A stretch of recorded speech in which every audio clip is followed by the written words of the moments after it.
I have been very like forgiving on like some, because like I was like, man, butt plug piggy bank stayed in, and I'm like, that's gonna be on the internet forever. It's funny. It is funny. And but like this was me genuinely being like, hey, so like I know I keep doing it to myself, but you don't have to laugh at me for it. When I put on the clown makeup, you don't have to call me a clown. mm-hmm.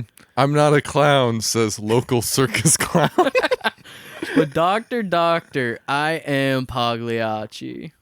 Your health insurance has been declined. Turns out circus health insurance of peanuts and corn nuts and Cracker Jacks. Dr. Bonzo, I need to see you immediately. I don't know what that voice. That's my clown voice. Oh. That's my clown voice. And then they're pulling my guts out, and it's just a bunch of balloons strung together, coming out like intestines. You need to get on Blue Cross Blue Shield immediately. You are going to die. But I've got blue nose, blue water squirter. Who says improv is dead?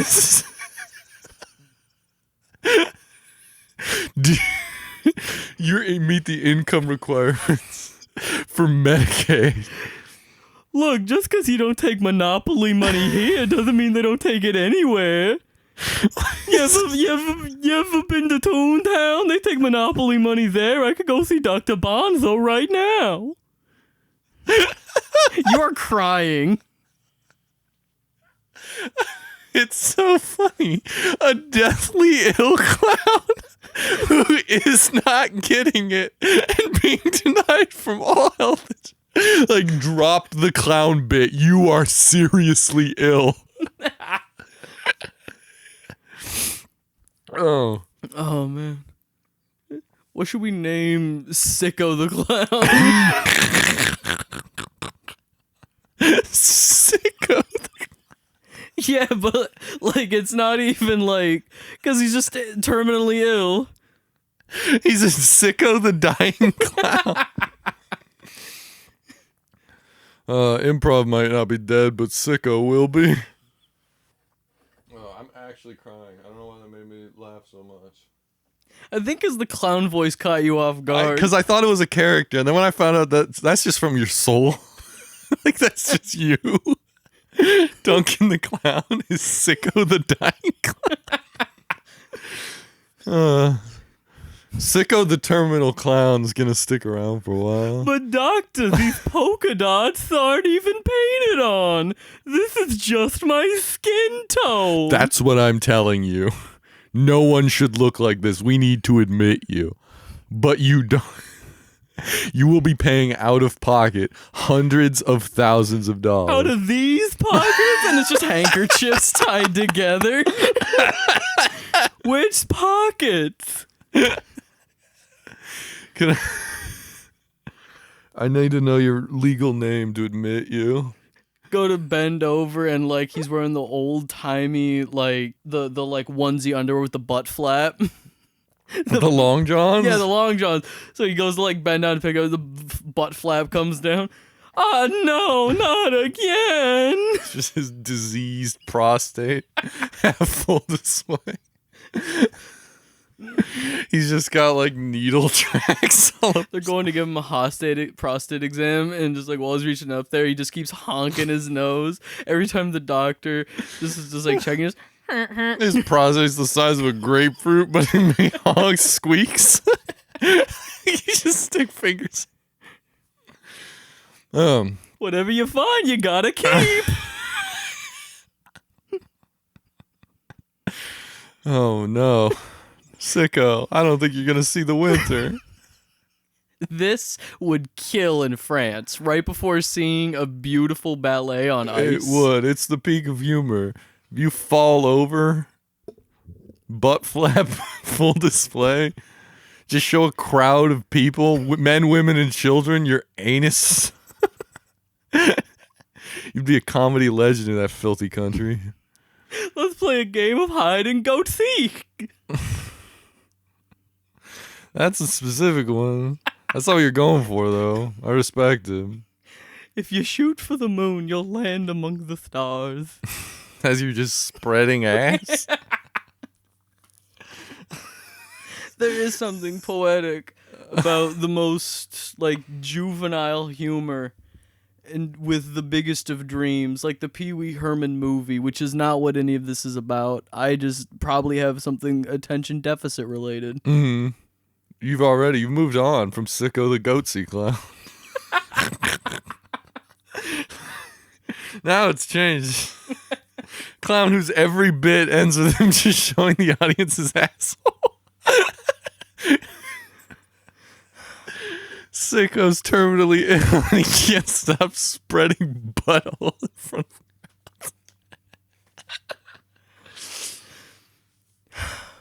I know I'm crying. mm-hmm. What was the first movie that we watched? Olympus Fall Down? Do you want to introduce us first? What's going on, party people? That's John. He's about to take a big sip of water. He's about to drown on a big sip of water. Oh my god. I swallowed just an air bubble. Introduce yourself while I fight these demons.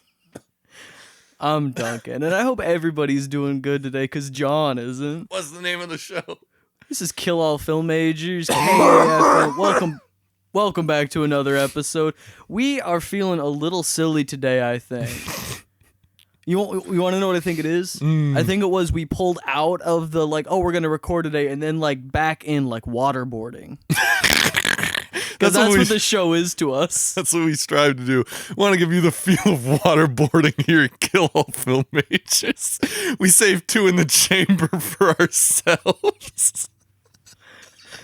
Yeah, so the first movie that we watched was Olympus. This is Goodwill Grab Bag, once again from the Crate of Mystery. First, I got hit with a mouse trap. That hurt, and after I pulled that off, I reached in the mystery crate and pulled out Olympus Fall Down, starring Gerald Butler and Morgan President. Yeah. Sorry, Olympus Has Fallen. I was trying to remember the name, and I couldn't. Okay, so I wanted on record why I call it Olympus Fall Down. I don't even know why. I just been losing it. So there's a sequel called London Has Fallen. So when I was trying to say that I had seen them both, my brain couldn't pick which one to say first. So I tried to say Olympus and London at the same time. So it just came out as Lumpus. Lumpus Fall Down. Lumpus Fall Down's better than Olympus Has Fallen. Yeah, so the entire movie, unfortunately. Because, again, with Goodwill Grab Bag, we're just pulling random DVDs out of a box of 80 we bought. I'm honestly just really glad that so far we haven't pulled a sequel, because I would hate to watch a sequel first. And then, like, if we pull The Dark Knight before watching Batman Begins, which is a pretty good chance, because there's like 8 Dark Knights in that box. I'm praying for the day we do an episode that's The Dark Knight and The Dark Knight. Because we just pulled the We'd just run it. We'd watch it twice. That would be incredible. An hour-long Dark Knight special? Mm-hmm. Or do we treat it like 2 segments again? 2 segments. Okay. We start over halfway After through. The Dark Knight, we watched The Dark Knight. We got to fucking zero in here. We got to lock in on Lumpus. We got to lock in on Olympus Fall Down. So the movie opens with just the worst entourage a president has ever had. Really, there's so much... So the movie opens with the ghost of the film, where it's just like, oh, this is like the bad thing that happened before the events of the film that haunt like the protagonist and stuff. So some other guy's wife dies, and that makes Gerard Butler sad. Not some other guy's wife, the president's wife, Yeah. the first lady of the United States. I'm being facetious. I was talking more just I wanted to frame it specifically with how incompetent. They're at Camp David, right? It starts at Camp David, and they're boxing. And President and Gerard Butler are best buddies, and they box. Aaron Eckhart was the president. I could see his face. Speaking of The Dark Knight. Oh my God. And Morgan Freeman. Yeah. God, Batman Begins is so much better. Neither of them are Morgan Freeman's in Batman Begins, isn't he? And Dark Knight. He plays Lucius Fox in But that Aaron trilogy. Eckhart's just in Dark Knight, right? Yeah. Okay. It's been years since I've seen those. But Gerard Butler's in neither. He's in things like this and Geostorm. And Gladiator? I don't know if he's in Gladiator 2. Oh my God, they are doing a Gladiator too. Yeah, Ridley Scott keeps cooking. we'll see what he makes. You know what? Have you seen the pictures of him outside his house as Diddy's house was getting raided? Yeah, because he lives on like the same block. Yeah, which is funny to think about anyway. Like, imagine being at one of those Diddy crime parties and like Ridley Scott's two doors down, angry at the racket as he's trying to make 2049. Or no, Denis Villeneuve made 2049. Is he French? He's something. Because like when I first saw his name, like that's either Spanish or French. I don't know how I want to pronounce that. It's gonna be wrong because I always thought I knew it was Denis, but I thought with the double L, I thought it was like Villeneuve. I said the name as Denis Villeneuve, and I got made fun of in a classroom. Was I there? Was I one of the ones? Probably, who made fun yeah. of You were there. Our teacher is the one who made fun of me, not directly, but just cut me off to say, yeah, Denis Villeneuve or whatever it is, and I was just like immediately like, I'm gonna say his name wrong forever. Let's go, Villeneuve. So he's probably not Spanish, or they'd have some little flair on it. He might be one of them cases where he's like from the U.S. and there's no reason. He just has a name. Yeah. Like how Timothée Chalamet's name is spelled stupid. Yeah. Or someone else. There's someone else also from the U.S. that you're like, no. Why are you like a this? Willem Dafoe type, where you're just like, you're not from here. You're from somewhere mountainous and European. You're from far away foreign land. There's no way the U.S. would crank out a Willem Dafoe. Exactly. And then he's like, I'm from Vermont. And you're like, what? They make you in Vermont? One of the most beautiful states that we have, where rich people buy up all the land so that normal people can't live there because it's so pretty. Viggo Mortensen. He's from like Maryland or something. Oh my God. There's no way. We should never allow. I have seen too much of Willem Dafoe to allow him to be from a beautiful state. Exactly. He should be from New Jersey. New Jersey Jesus, Willem Dafoe. No, Viggo Mortensen, I've spent my whole life thinking he's some sort of European transplant. I think he's from like Kansas or something. Because his name sounds foreign. Foreign, yeah, sure, but like we can say foreign. Can we? The implication is not ooh bad. I'm just saying, if I told you, hey, you want to meet my friend Viggo Mortensen, you'd be like, yeah, that's not a dude from the corner. That's a dude from afar, like you said. Like He's traveled. He came over here with Christopher Columbus. Yeah, it sounds very like Eastern European. Vigo. It sounds. Yeah. It's because Vigo. It sounds like I'm pretty sure Vigo the Destroyer is the name of the villain from Ghostbusters 2, and that's just a big painting of some Eastern European man. Exactly, and that man went on to father a baby. And what is it? Destroy the One Ring. He was part of it. Somebody was somewhere. He was there. We're recording. Oh my God. Oh my! This is all over the place. This is ridiculous. This is going to be the worst episode. So Olympus Fall Down is about Gerard Butler is best friends with the president until they're just driving to a Christmas party and the president's car goes off a bridge almost. They slip and slide on some ice and they save the president and the wife just gets crushed and the car falls off because it slips. And if you're the president leaving Camp David, they're not de-icing these roads. You don't have an entourage just of salt guys to turn the roads drivable. This is objectively the most important person in the country. And as far as the country's concerned, like, it's the guy. That's the guy. A majority supposedly elected for him even. They do this shit. Like, they're doing shit better than this when Taylor Swift comes to town. Like, you're telling me they're not de-icing the road for the president? Nah, Taylor Swift would never drive anywhere. She'd get in her jet and travel 2 miles. Uh-oh. Are we starting to... Listen, I fight a lot of battles. I don't know if I'm currently ready to take on Taylor's army. I'll fight Swifties. Fuck Jihadists, parentheses, Taylor's version. Look, Swifties have, like, brittle glass bones. Yeah, but they'll, like, call into your work and say you did things. Oh, no, what's my boss gonna do? I forgot. Taylor's fans have no power over the unemployed. What are you gonna do, Swifties?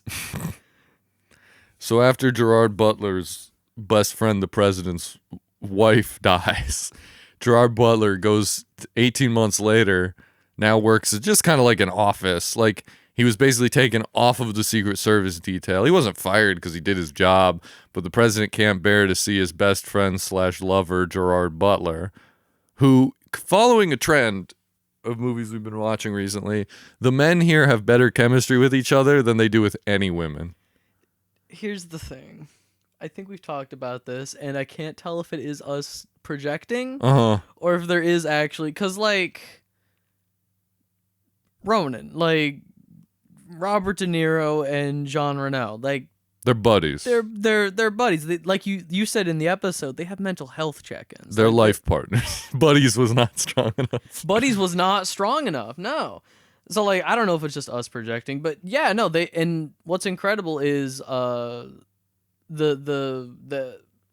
beginning half of the movie, like before the A to B goal split or switch. The first part is, and I'm jumping around a little bit, but just it revolves around the president's son. Gerard Butler has a better relationship with his kid, and it reads almost like a stepdad situation of, like, you know, in a, like, oh, I prefer, you know, my stepdad over my real dad or something. Yeah. Like I'm gonna call my stepdad dad. You're not my. Yeah, except in this case, mom died and dad remarried a man. So. I'm just saying it's funny because it's not the intention of the movie. No, it's not the intention of the movie, but that's how it reads. I can't tell. Like you're saying, are we reading it gay, or do these movies just have good chemistry between the men only? Two things can be true. Okay. You out there, watch Olympus Has Fallen, colloquially known as Lumpus Fall Down, and tell me if the movie's gay. You can find us. We have an email, actually. Email into kafmpodcast@gmail.com and tell me if Olympus Has Fallen is gay or I just see it as such. But anyway, right after he's broken up with his husband lover, he's sent to an office job where he talks to a woman who says, "You do good work and you'll do good work one of these days." And before that, he talks to his wife, who says, "You never listen to me."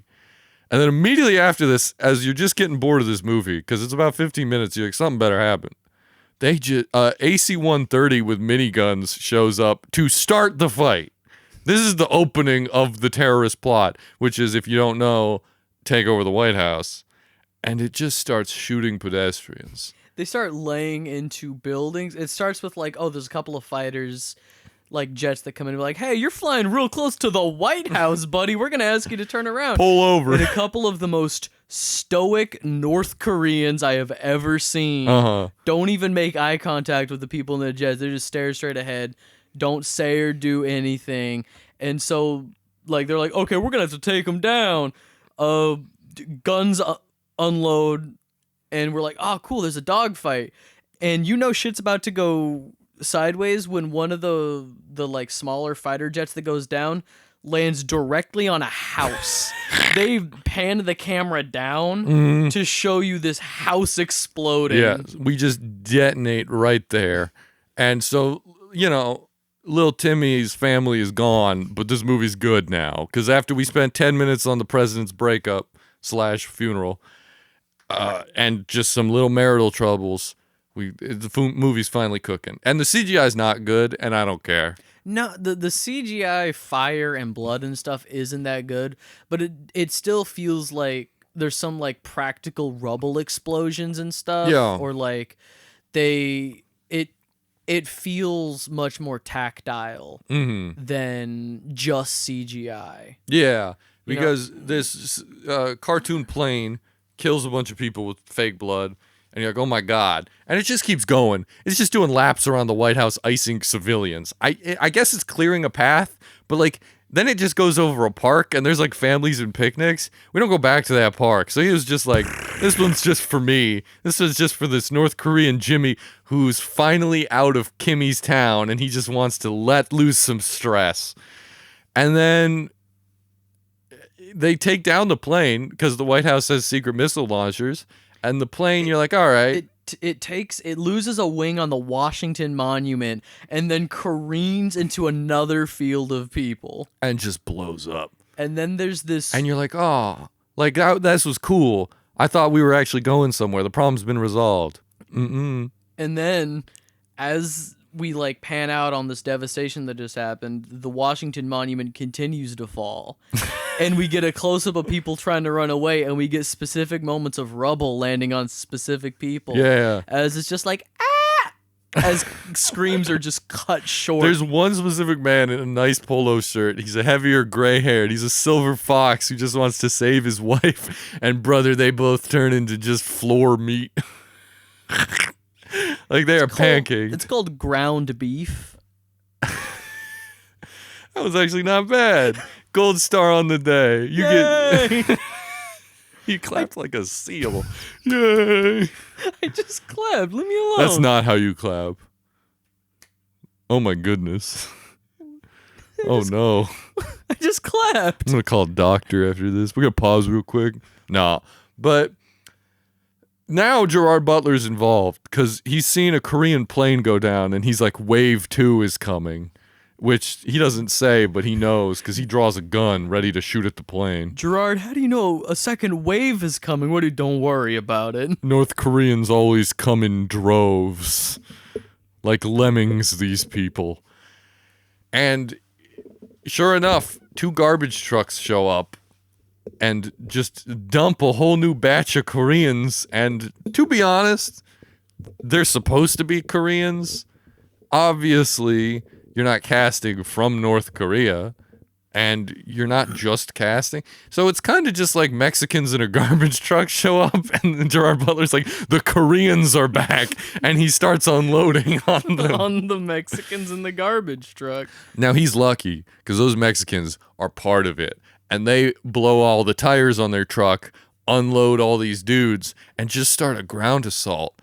And as they're running at the White House, Gerard Butler is standing behind them, shooting them in the back of the head.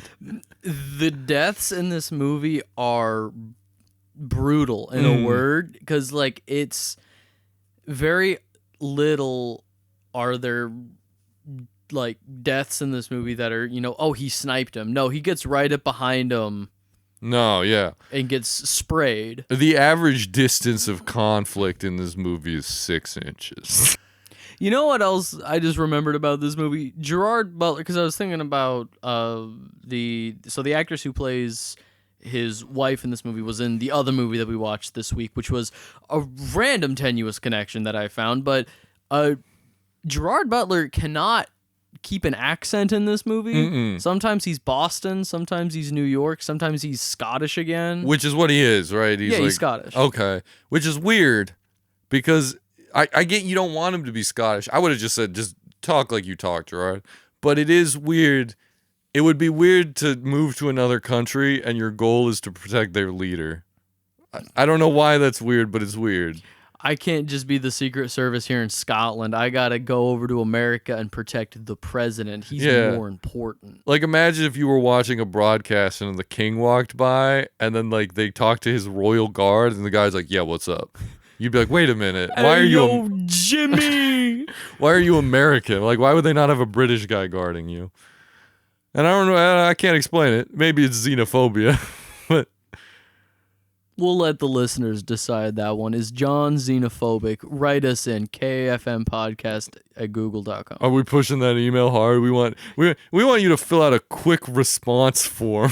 Is Olympus Fallen gay? And do I hate foreigners? Is Lumpus Fall Down gay, xenophobic, or both? Can't be neither. Is there a healthy balance? Because the villains of the movie are North Koreans, which I think we were talking about it while watching the movie. Like, this was late 2000s to like early 2010s. Like, this was like 2011-ish maybe. Yeah. And it was like, oh, they very could have easily just like, this is on like the tail end of like the larger part of the Second Persian Gulf War around like 2007 to 2009-ish, kind of that big push. Uh-huh. So like they very could have easily just been like, oh, we'll make them nondescript Middle Eastern. But they specifically were like, hey, North Korea is also an enemy of the U.S. right now. And also, if you make your enemies an ethnicity, picking the one in the world that isn't going to see your movie is a pretty easy target. Like, they're North Korea. They're not going to play this in North Korea. I'm not getting North Korean protests. Like, hey, man, think of the North Koreans. It's like, you should think of the North Koreans and get them out of that country. Like, like it's a free target. I don't know, actually, why more movies don't do it. Yeah, no, North Korea is genuinely and it's dependent on like worldview, and obviously we're just seeing this from our country, which obviously is not friends with North Korea. But I can't think of many countries that are. The only ones that are for reasons of like political nonsense that I don't understand, like geopolitical whatever. Yeah. If you're making decisions at that level, you're probably not going to be worried about what happened in Olympus fall down, which is Gerard Butler keeps putting guns to terrorists' heads and pulling the trigger. And this is one of those movies where it is earnest in its hoorah patriotism that I'm fine with it. It doesn't feel like... I described like my Letterboxd review for this movie is literally just Die Hard for Michael Bay fans. Yeah, but it doesn't even feel so super pandering. It just feels like a classic action movie. But they have like the like, you know, it was a dark moment for them when they had like the silhouettes of the people up on the roof and they were taking down the American flag and throwing it off the roof. Which doesn't feel like, it just feels, it fits with the vibe of the movie. The movie's about saving the White House, so the American flag will be a sign of yay if we're ahead and nay if we're behind.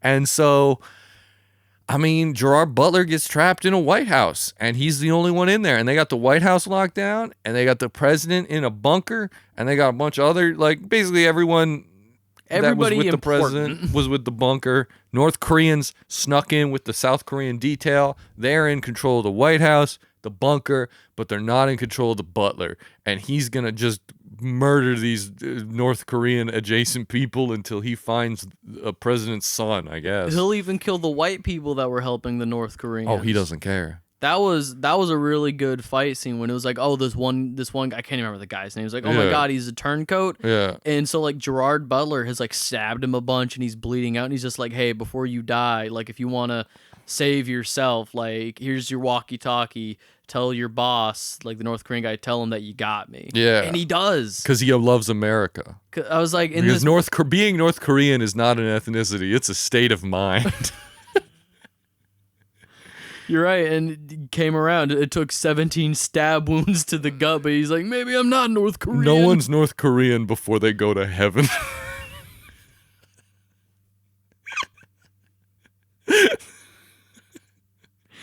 So the first half of this movie is about saving the president's son from the White House, and as soon as the son is out of there, it's like, all right, move on to saving the president. Yeah. So the interim president, because the president and the vice president are both trapped in the bunker. Yeah. So the Speaker of the House, played by Morgan Freeman, who agreed to stand up once in the movie and sit in an office chair the rest. He's sitting at the head of the table for like 95% of his shots, and then they just cut to this one part where like something like drastic happens. I think they killed a hostage. Yeah. And it was just like, oh my God, they mean business. And we have like 4 people standing there, all with different reactions. And there was one guy, mouth agape, hands on his head, like, the terrorist killed a guy? And that's the one time Morgan Freeman stands. He stood for that scene. I don't remember ever seeing him sit back down. They just cut back to that room later and he's sitting back down. His legs gave out. They had to cancel set for the rest of the day. In between takes, he was on one of those fucking breath machines. But so many times, it's like one person trusted Gerard Butler, and everybody else in the room was just like, we don't know what's going on out there. We don't know what's going on at the White House. We can't trust him. And Morgan Freeman looked at the one person. He's just like, does anybody else know anything about this guy? And nobody said anything. And he's just like, cool, that's our man on the inside, I guess. Yeah, so it's just Morgan Freeman walking Gerard Butler as he just murders people.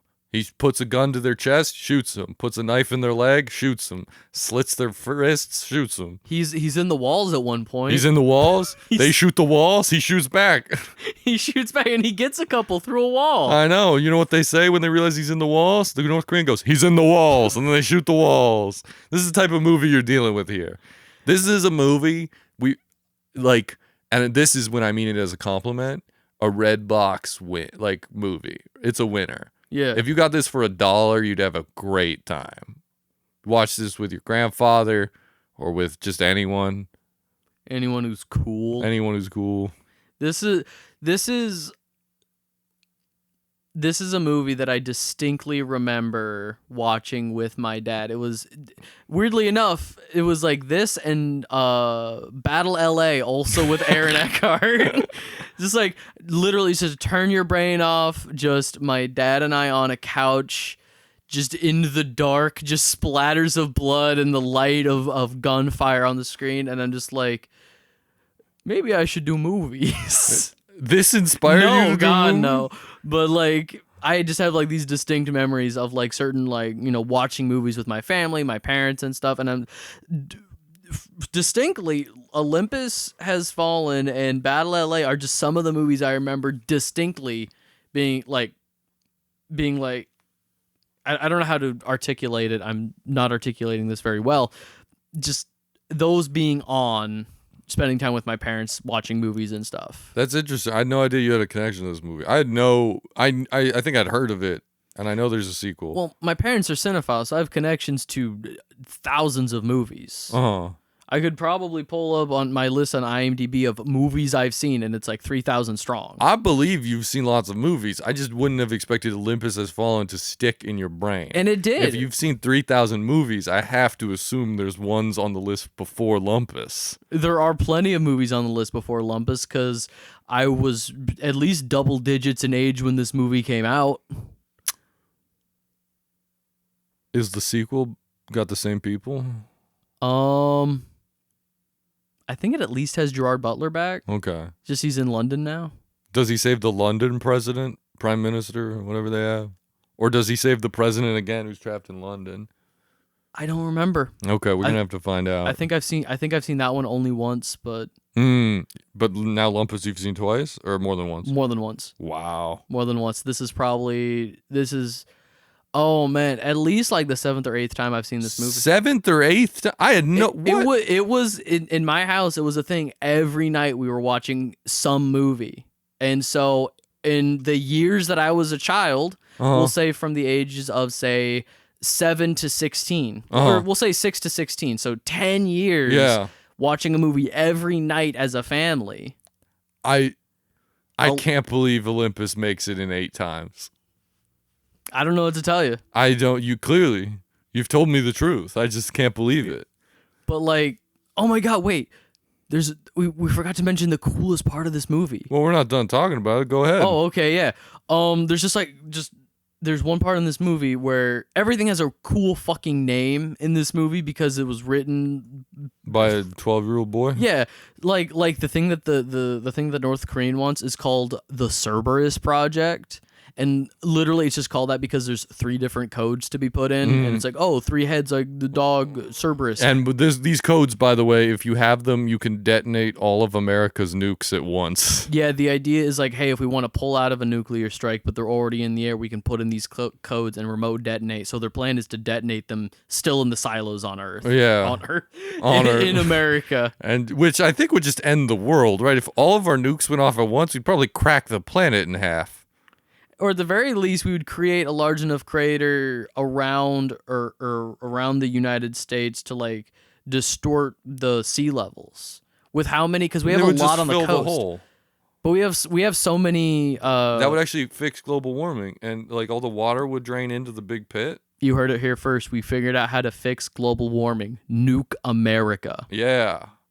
I'm going to leave first, though, because it was my idea, so I get to be somewhere else. So, but the other thing in this movie with a cool-ass name is called the Hydra. And there's just one moment where, like, this 4-star general looks at Morgan Freeman and is just like, they got the Hydra. It's because the movie's Olympus Has Fallen. Olympus is Greek. And, okay, the Hydra. This movie's smarter than we gave it credit for. We're the idiots. Turns out it's actually good. Who knew? It's got some Greek mode, and Gerard Butler was in Gladiator, which is Roman. That's not a connection, but we'll pretend it is for your ego. I'm pretending it is. Look, you just said nothing to me. You peaked with ground beef. It's been a downhill since then. All right, so the Hydra is a drone tank that comes out of the top of the White House, and it's like, how many guns can we arm one person with?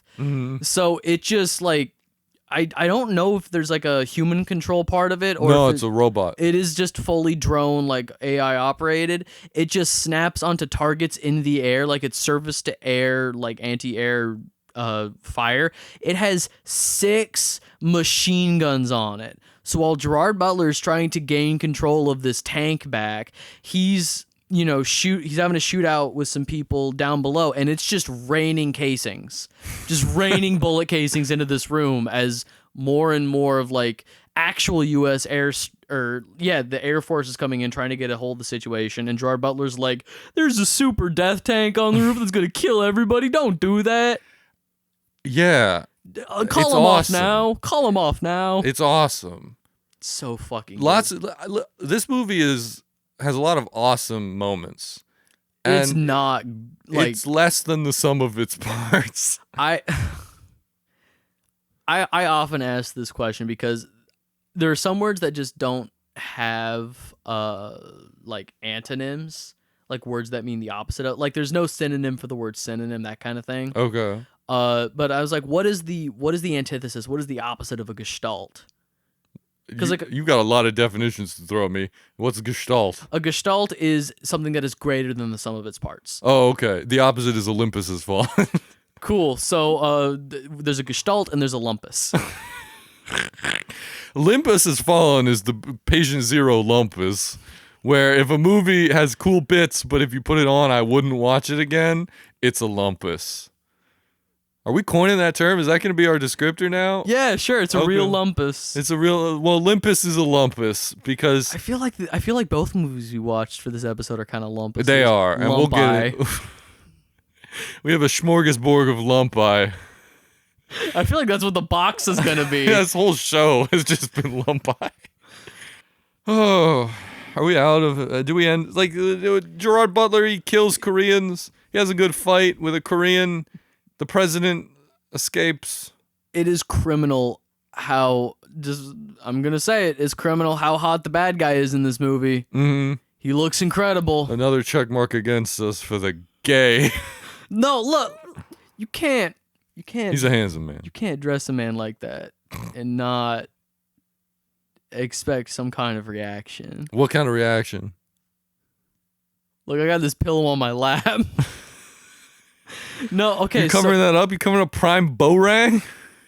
Okay, so you pop a schlongster for the audio? He's got like the dress shirt rolled up to the sleeves. Uh-huh.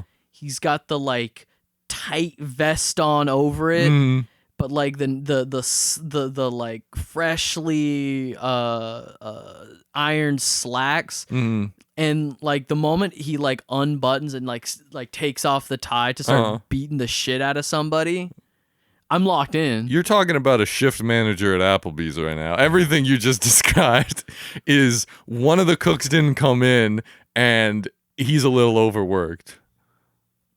No, I think I'm right about this. I think you should change your hunting grounds. I think you should prowl around some bees. Should prowl Applebee's. Exactly. The issue is Applebee's taste like shit. Just get the Dollaritas. Dude, we never even went for Dollaritas. Well, there's always next year. There's always next year. And now you have year. a target. Now you have a reason. I'll watch some NBA preseason. You'll harass some employees. So we can't bring my partner is what you're saying. We can. Okay. She'll just have a bad time. Hey, you. Take it off. She's just yelling at this bedraggled host. She's begging me to stop. Another Dollarita down the hatch.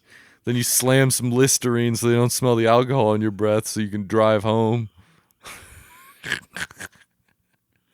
This is a foolproof plan. Yeah, you can run off a turnpike, kill the president's wife. Lumpus fall down. Did they bring him up? Much like Humpty Dumpty, all the king's men put him back together. Is that who saved Humpty Dumpty? No, specifically they could. Who saved Humpty? Nobody. All the king's horses and all the king's men couldn't put Humpty together again. So Humpty died? Yeah, and nowhere in the limerick or in the little lyric thing does it say he's an egg. So some dude just fell off the wall, splattered into paint, and all the king's horses and all the king's men couldn't. They just sweep up the eggshells and they're gone. There's no eggshell. He's not an egg. Humpty's an egg. No. This I know for sure. No. I've seen so much Humpty. He's an egg. We had a freaking DVD of like old 30s and 40s cartoons when I was a kid. There was a Humpty Dumpty cartoon in there. Scared the shit out of me. I can't believe you let the propaganda get to you. They make him an egg to not scare the children. Is that really? Mm-hmm. What? Oh my God. Yeah, because again, a person falling and exploding when they land, falling hard enough to explode when they land. Yeah. Just kick the mic stand. Yeah. Somebody falling to explode, like... Imagine the viscera. Imagine trying to tell a kid. It's the same as like grim fairy tales where it's just like, actually, Ariel was in terrible pain for the rest of her life with her gross human feet and she killed herself. What? Little Mermaid. She kills herself. This is a grim fairy tales of Little Mermaid? Was that Hans Christian Andersen that did Little Mermaid? Who? Isn't that the guy that played Anakin Skywalker? It's Hayden Christensen. No, okay, so basically, Grimm's fairy tales are... Yeah, I know they're bad. Like Little Red Riding Hood gets eaten. Yeah. They bake German boys into pies. Sleeping Beauty is the worst, but... Why? All right, content warning real quick for anybody listening to this, if this does or doesn't get cut. So in the Disney movie, True Love's Kiss wakes her up, right? In the original myth, she gets sexually assaulted while she's asleep, and the pain of giving birth is what wakes her up. I didn't know this is where we're going. Remember when you were like, never mind. Remember when you're like, I hate getting known for being weird on the shows. I didn't write that. You brought it up. Because we were talking about Humpty Dumpty. Yeah, an egg / He's man. not an egg. He is a man that exploded. He's a man that exploded. You know who else exploded in the end All of of Dig Dug's victims. Who? Never mind. Never mind. I'll Dig Dug? I'll get flagged as that the sounds like a fetish. Smash Brothers character. I'll get flagged as the fetish guy again. Move on. Yeah, again. Oh, because you're dodging the allegations so well. You're like Muhammad Ali, just ducking in between. Float like a butterfly, sting like a pervert. Butterbutt. You can get me on my speech therapy. You can never escape the fetish allegations. So, Olympus fall down. you know who exploded in Olympus? North Korean. They put him in a helicopter. He blows up, and they're like, "Why did he do all this and then just kill himself?" Turns out he didn't. Gerard Butler has to stab him, and Yeah. that's kind of the conclusion. Man on fire. Man on fire. All right. What's interesting about this connection, because again, there's no connection. This is goodwill grab bag. Mm-hmm. But what's interesting is, Olympus Has Fallen was directed by the same guy who directed Training Day, which is arguably one of Denzel's most famous roles. Mm-hmm. This was a Denzel movie not directed by that guy. Mm-hmm. And also, the wife in this movie is Gerard Butler's wife in Olympus, but the reason you didn't hear us talk about her in Olympus is because she shows at the beginning to say, "Gerard, you never speak to me," and then at the end she said, "Gerard, you saved the president." That's all she does. In this movie, she talks a little bit more, but not really. No, she appears throughout Olympus Has Fallen in the hospital because she's like a nurse, and they're like, "Oh yeah, a lot of people just got shot up in the streets of DC." Oh yeah, she's like, I'm having a busy day at work. but it'll just be like her looking at the TV screen, like, My husband is Morgan in the White Freeman House. saved me. Morgan Freeman saved my husband. Guide him on the telephone. That's me after I saw like Evan Almighty. Morgan Freeman saved my husband. Bruce Almighty. Which one is he God in? Both of them. Oh, okay. That's the guy who got back. He'll do anything. Yeah. He's like the Michael Caine of old men. Michael Caine is the Michael Caine of old men now. They both. Are they in a movie together? Yeah, Dark Knight. Dark Knight. So that movie was just anyone willing to be in anything, huh? And then Christian Bale. Man on Fire. Man on Fire. One day we'll talk about this movie, starring Denzel Washington, Directed by somebody. I think it played. The movie's from like mid 2000s as well. The end credits thing says 2003, so Is when the characters die. yeah, that's jumping way ahead, but it does kind of end with like. So I think this movie's from like 2003, 2004. Yeah, probably. I don't know where to start with this. So because the movie starts with a seizure. Yeah, it's just like flashing. Epileptic panic. Yeah, of just like people, and like you made like you wouldn't steal a car, you wouldn't pirate a car or whatever, download it looks like that type of flashing, early digital grime. But then it just goes, do you know, every 60 minutes someone gets kidnapped in Latin America. Arriba! And then just Latin music starts playing as we see someone get fucking kidnapped. Yeah, it's a real choice. Yeah, they start by telling you the statistics of kidnapping in Latin America. Play fucking just some Ricky Martin. And then they show you one of the kidnappings just to show you the stakes of this movie. Like, this is going to be a movie about kidnapping in Mexico. Yeah, and it also sets up the theme of confusing needle drops where they just kind of play music whenever they feel like There's it. at least 6 of them. And every time we were like, huh? Yeah. Like, it wasn't bad, but it's just like it starts playing and you're like, wait a minute, I don't... Oh, yeah, I'm moving to this as he puts a gun in his mouth. Yeah. And the other thing it sets up is...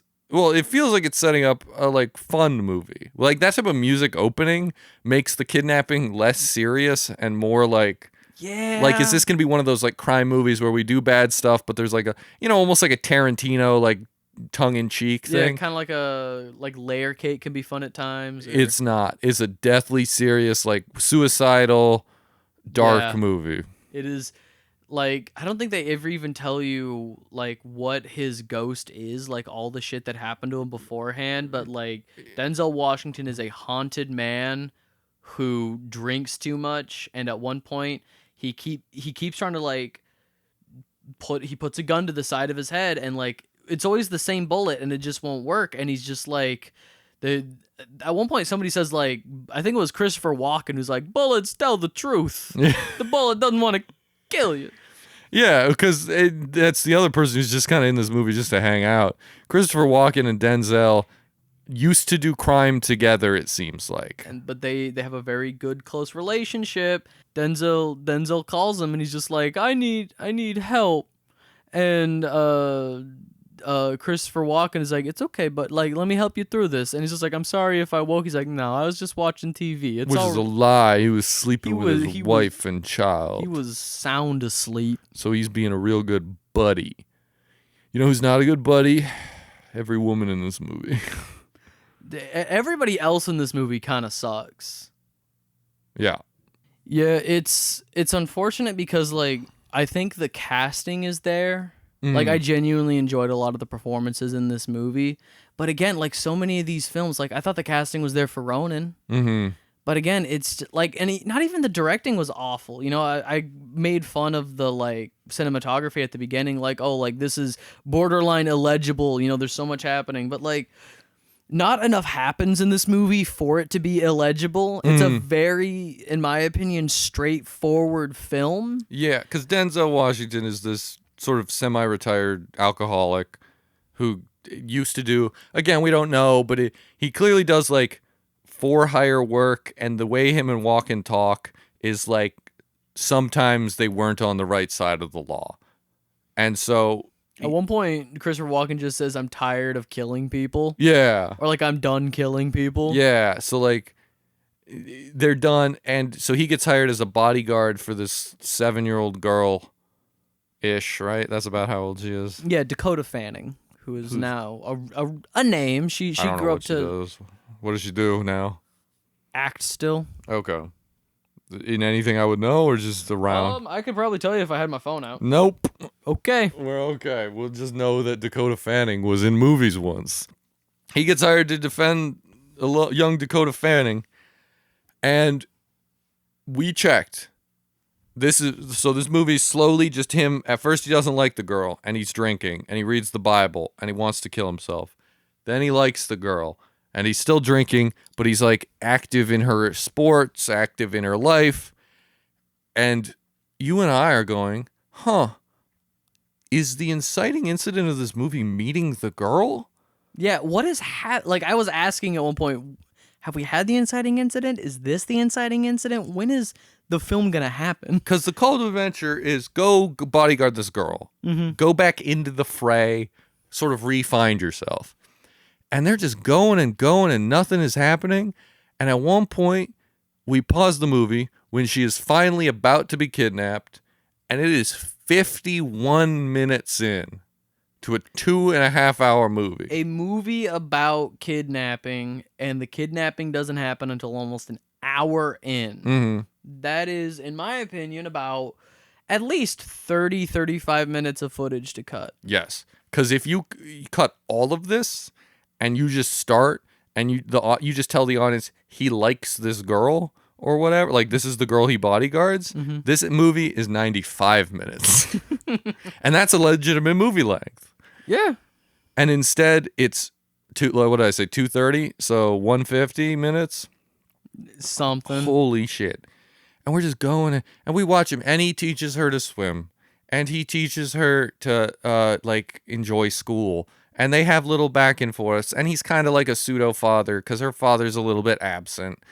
And the mom who is there sort of, but she's more involved with the father. So it's really just Denzel and the girl. And then she gets kidnapped. And in the kidnapping, Denzel shoots 2 corrupt cops and takes 4 to the chest. And he shoots 2 other dudes and he passes out.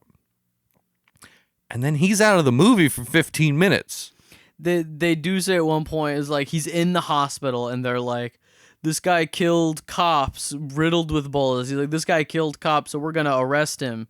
And people, like, nobody believes that. Like, they made it pretty clear none of the reporters believe that like this guy would just kill cops. One guy in the movie who's like kind of leading the investigation on like the police side against the kidnapping, is just like, yeah, but they were corrupt cops, so who cares? Yeah, like we're moving on. Come on, he didn't kill cops, he killed gang members. Yeah, dressed as cops. Yeah, and so then he's out as everyone's just like, we got to heal Denzel. And again, it feels like we're moving through this movie fast, but like you said, nothing's really like it's a very simple plot. Mm-hmm. It's a standard action movie plot in the sense that girl gets kidnapped, we got to go save her. But when he wakes up from his coma, Christopher Walken tells him the girl's dead. Like the kid, like, because you see them try to do the ransom and it goes bad. And so the people who kidnap the girl just kill her off screen. Yeah. And so now it's a standard action movie in the sense that girl gets kidnapped, Denzel gets revenge. And it takes the movie half of its length to kick in. But when Denzel switches into revenge mode, he is also locked in. He stops drinking. He like the mother is a mess. Everybody's just kind of like, oh my god, how could this have happened to Lupita? Oh my god, Lil Pita. That's her name, Lupita. Lil Pita, like the bread. Yeah, they call her Pita. To be fair, and the entire time I'm like, I could go with some of that. I'm a little bit hungry right now. That's really happening, Denzel. Eat this child. Consume her like a boa constrictor. Yeah, so they make it a point to be like, oh, look at how distraught the mother is. We never really see the father's reaction to all this. Because the mother she's like, I need everybody out of my fucking... Like, because she's got the whole house is being wired and tapped so they can listen into phone calls with the kidnapper. And she's like, I need all of you out of my fucking house. Yeah, you basically killed my child by botching this ransom. Yeah. But then the dad is just chilling. I mean, he looks sad, but he's just hanging out. But then, like you said, Denzel locks in, and all of a sudden, it's a different movie. Yeah, it is an entirely different movie. Because like the first half is like a drama. Mm. He's a man plagued by vices, learning to find life again, like seeing the world through the eyes of a child, through the eyes of something new. Yeah. And that is taken away from him. Like, and again, it's like it was a job. He only knew this girl for like a month, maybe. But then he's just like, nah, you know what? We're going to do something about this. This happens every hour of every day. We're going to do something about this. I am one man, and I'm going to do something about this. I'm going to make a difference even for just this family. And if I can't save her, I'm going to kill everyone that hurt her. And he does. Brother, he's cooking.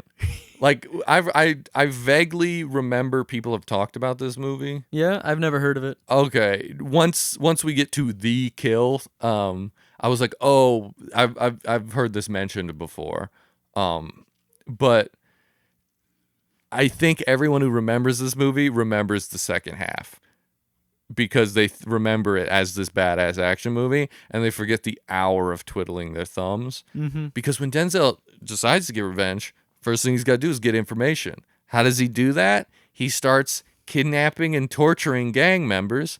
He duct tapes a guy.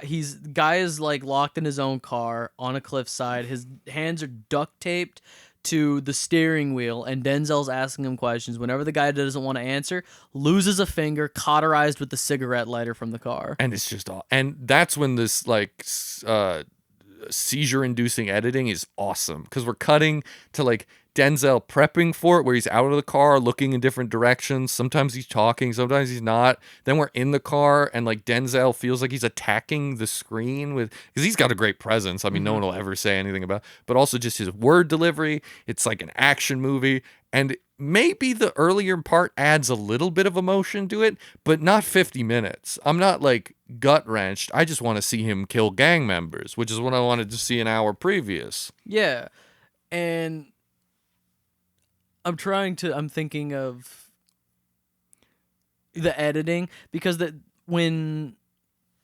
after she is taken, that is the new thing haunting Denzel. Like I think it comes up 3 times, but like the last 2 instances are really close together, where they use this really shocking, fast editing, quick camera movements to basically show like what was going on with Denzel when he was down and she was being kidnapped.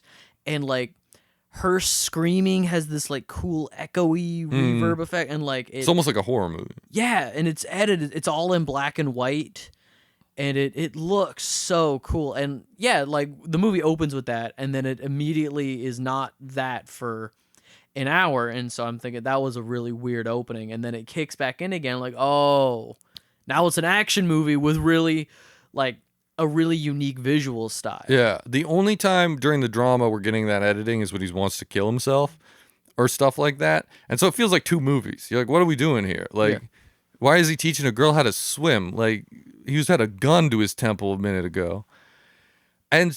But all that said, what you leave the movie with is that second hour and a half, which is where you're like, oh yeah, let's go, Denzel, let's go.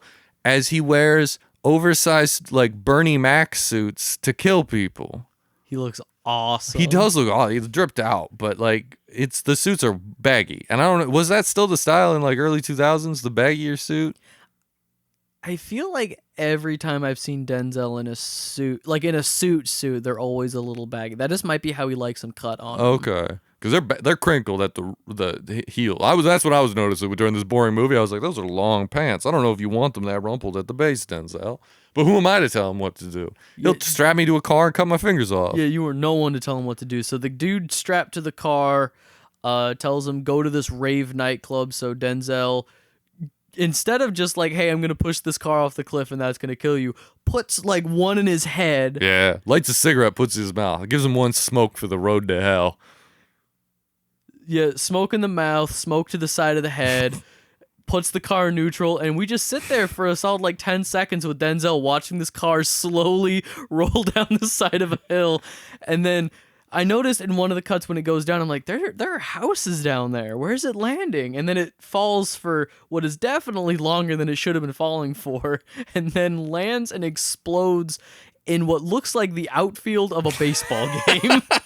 We're up close on the car exploding, but in the background I'm like, is that a baseball diamond? Is that a park? Little Latin children trying to make a go of it in the MLB are traumatized forever. But so he goes to the rave. Yeah, and he switches outfits, and this time he's got a shirt over a long sleeve shirt and bandana on his head, and he looks 20 years younger. He looks a little bit like when they try to dress punks in like a 90s movie. Yeah, it looks like... But like 10 years later. It feels very much like the kind of tongue-in-cheek stuff that like Spike Lee would do. Mm-hmm. You know, it's like, oh, they're in a gang, so we got... Or like, just even in like the opening to The Fresh Prince of Bel-Air, when it was just like, I got in a fight with kids at school, and it was like the ne'er-do-well kids. Mm-hmm. Like, it feels like a PSA kind of like Like don't do drugs, kids. It's awesome. Yeah, no, but he looks good. He does look good. He could. It's Denzel. He could pull off any look. I'd wear that fit. I don't know that I'd pull it off, but I'd wear it. People would pull it off of you. Honky.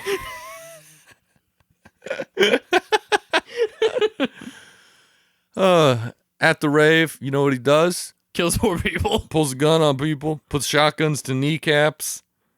He's threatening people whenever anyone tells. He's got like 2 people. One of them lies, blows them away. I'm like, where was this? Where was this whole movie? There's a whole movie. If this was 2.5 hours of him just icing motherfuckers, he's got to uncover the whole criminal syndicate? Sure. Otherwise, 90 minutes in and out. Yeah, so he's got 3 people in the back of this nightclub.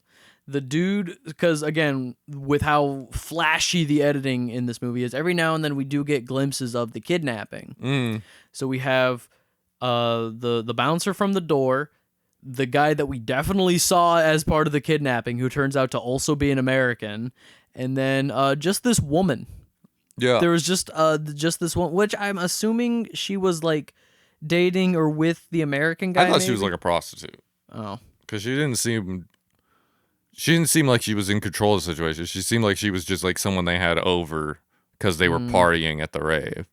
Oh, I no, because she was also real privy on. Oh yeah, because she was like, yeah, we called. She was in on it. She deserves what she gets. I'll say that in this movie. But yeah, so he kills the 2 guys, and then he's apparently they had kidnapped somebody else. So the woman is just like, hey, I don't know. I can take you to the new girl that they kidnapped, but I can't tell you about PETA because I don't know. So they Denzel's like, okay, I'll save this girl and also torch this fucking nightclub. So he just pours gasoline everywhere, starts firing the shotgun in the middle of the crowd in the main like hall of this club, and everybody's cheering. Everybody loves it. They're like, hell yeah, gunfire. Follow the gunman, and they just start like dancing and boogieing away from him, but they don't scream. No, nobody's screaming. I mean, they're cheering. Yeah. But they're all like outside of the nightclub now, and then it explodes, and there's just this line of people going, "Woo!" I know. Yeah. They love it. They couldn't be happier. Every nightclub night should end with just burning the building down. That'd get expensive. Yeah. Not with Denzel involved. He'll do it for free. Oh no, I meant the building. Oh. You meant hiring arsonists. You could be your own arsonist. You could be a freelance arsonist. Yeah, look, believe me, burning down a building is easy. Burning down a building every night is where it gets hard. Believe you? Believe me. And then we get to the most... So after he saves the girl, we get to the best kill, which is he gets the name of like the cop, the head corrupt cop, and he kidnaps him, and he strips him to his underwear, and he chains him to the back of a truck or his car, and he wakes him up, and he says, "You see this? This is what prisoners shove up their ass to sneak in drugs. You see these pieces? This is how you build a bomb. You know what I put up your ass? Bomb." Is this the kill you were talking about? Where you were like, yeah, this is the kill. I remember. I've heard people mention it before. I had no idea this was coming. I didn't either. And then once it happened, I was like, oh yeah. And holy suppository bomb. That's a movie. You could do a whole movie of just a guy killing dudes like this. Most feared serial killer in Lil Tijuana. Suppository bomber. Butt bomber. Butt bomb. And I ain't talking about a bad night where you shut down the toilet. I'm talking about you get taken. You end up chained to a Cadillac. And you have C4 on that prostate. It's awesome. He gives the dude 5 minutes to give him information. He gets the information. What about me? Butt bomb. Well, you got 40 seconds left. What about a last wish? Last wish, I wish you had more time. Is that the line? That's the line, and then he walks away. And that's what we're talking about. Denzel's locked in. He's too good. He's blowing people up with butt bombs, and it's not even like jokey. It's like, oh shit. You just put a bomb up that guy's ass. That's why he had latex gloves on. Yeah, to spread them horrible cheeks and bomb his butt. The scene opens, he's wearing like the like off-white latex gloves. I'm like, what's going on here? He takes them off and then he's like talking to the guy and he pulls out like a thing of wet wipes. He's wiping down his hand. I'm like, guy doesn't look that dirty. What do you Yeah. That's how I want to go. Just a What? bomb up the asshole. Where do you want to be when this goes off though? I'm thinking the public bus. Yeah. That or my wedding. You make now, kiss the bride. Mm-mm.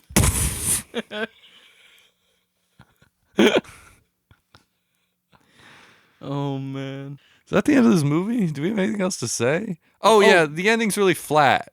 Like it turns There actually is like one last big twist in this movie. the girl's still alive? No, Oh, what's the twist? that the dad was in on it. Right. And so Denzel figures out that like pretty much everybody has been in on this. He first hears that like the lawyer is in on it, played by Mickey Rourke, who was in like 2 scenes. And I fell for this trick. I was like, yeah, you wouldn't hire Mickey Rourke just for 2 scenes. Of course he's gonna be in on it. He goes to Mickey Rourke's house. Mickey Rourke's dead. He was in on it, but it's just like you just see a body double in the pool. Yeah, and it's like, oh shit. And so he finds like a fax that implicates the dad, and so he goes back, and the mother, who's just been a wreck this whole time, he asks, is like, hey, were you also in on it? Because apparently like half of the money that they sent to the ransom was just like shredded paper, and the other half was only half of the amount that it should have been. It was supposed to be 2 bags of $5 million each. It was 1 bag of crumpled up paper and 1 bag of 2.5 million. And the dad was like, yeah, he was just supposed to hold our daughter for a couple of days. She was gonna be fine. And you know, the something about money laundering, because it's like, I only inherited my dad's mess, not his empire. It was some hubris thing of, you know, I need to have all this money, I need to be successful. Denzel pulls out the bullet that wouldn't kill him, and just like, you know, my friend told me that all bullets know the truth or will tell the truth. And he like puts it in the guy's hand and leaves an unloaded gun, just like leaves his gun unloaded like across the room. He's just like, maybe it'll work for you. And as Denzel's leaving, we hear a single gunshot. Yeah. Cause he's in front of, cause he's super Catholic. Yeah. He's got like the old school, you're talking about like the old school Catholic art, like the big Virgin Mary. Yeah, big Mother Mary, all the candles burning. Looks awesome. It does. It does. I wish my life looked like Romeo plus Juliet. Yeah. You know? I would be John Leguizamo before you ask. I'm trying to remember anybody else in that movie other than John Leguizamo and Leonardo DiCaprio. I don't even remember who plays Juliet in that movie. That's because she's not nearly as pretty as Romeo, and so it doesn't work. You're just thinking about Romeo and Leguizamo. The other twist in Man on Fire is that the daughter's alive, which means Denzel Washington told her dad to kill himself, and he did, and now she's going home to no dad. Which I get, he had her kidnapped, and his plan was, in his world, she would be fine. He didn't want her killed, but he's still just a horrible person. There's still guilt for death of daughter. He didn't know daughter was still alive. But like, this daughter now grows up to be 25. Is she ever gonna be like, I wish I could have talked to my dad now instead of him shooting himself in our house when I was 7? I feel like there might be some built-in resentment when her mom, who definitely hates her dad now, is just like, your dad is the one who orchestrated your kidnapping. 100%, but he's going to jail for that. Maybe she'll visit him in prison. Instead, she's gonna visit him at home covering the carpet. You're right. That choice was taken away from her. That choice of does she want to have these conversations? Does she not? But it's Dakota Fanning at age like 8. Yeah, she's got the agency of nothing. No. Denzel Washington decides who lives and dies. Much like real life children on the set of Hollywood movies, children in Hollywood movies have no agency.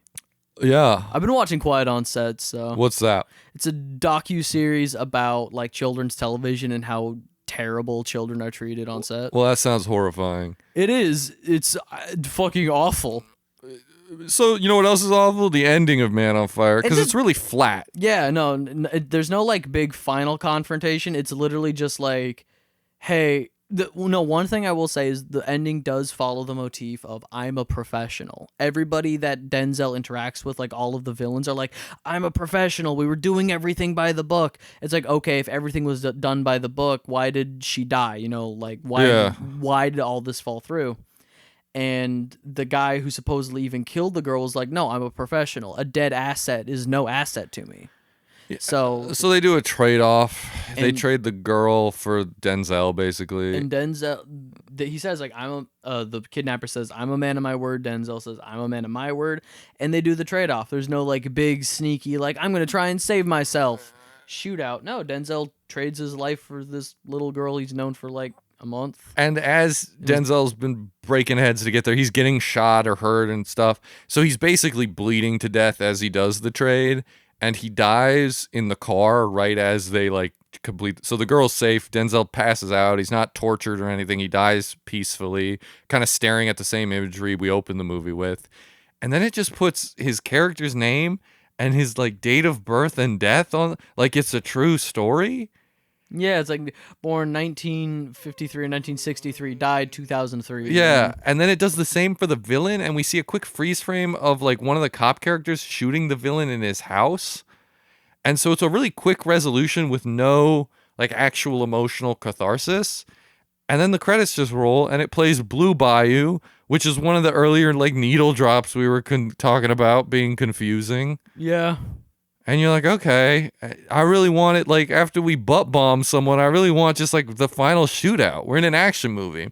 But the final 10 minutes, they're like, no, actually, the first 50 minutes is what this movie was about. A character study.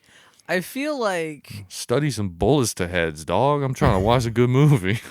But I feel like if it were just a straight-up action movie where, like, the resolution is, oh, no, we're going to have the shootout, I feel like Denzel wouldn't have signed on for it. Just like the Denzel movies that I've seen are these sort of like character studies. Like I was talking about Training Day. Like that is a fascinating character study. Was it based on true events? I don't know.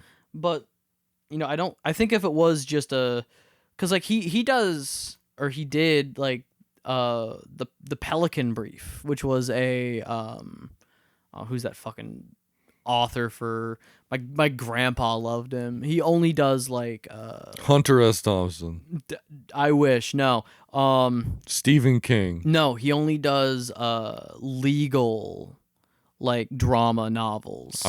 I've named all the writers I know the name of. Yeah. F. Scott Fitzgerald. But he did like the Runaway Jury. He did a handful, but he did like the Pelican Brief, which was again just an interesting drama. It's like, yes, there is some action of them like running around doing stuff, but that's not the point. And so I think Denzel rides that great line of being a fascinating character actor to watch and to study. But also he likes opportunities to be given a gun.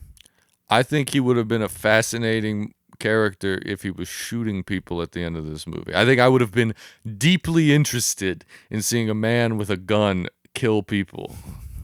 I think that might have taken away from the runtime of this movie. No, I agree that it's not the most interesting ending in the world. However, I think the alternative of just making it a shootout would be too on the beaten path, and this film feels like it's just trying to walk the unbeaten path, but like with the mainstream in sight. Okay. Like it's trying to like walk alongside it to be like, oh look, we're gonna have the shootouts, we're gonna have the dramatic kidnapping, but like the girl died off screen halfway through the movie. Which was a twist that did. So yeah, Man on Fire looks at other movies and says, what if instead of this cliche of a conclusion, movies just sort of ended? I didn't mind it. Kind of talking about it now, it's not on my short list of like, oh, I gotta rewatch this, but like, I didn't hate it. No, but I think that's why it's bad for me. It's Olympus. And it falls like, it's not bad enough where I'm like, oh, this is hilarious. It's not good enough where I'm like, oh, I gotta rewatch it.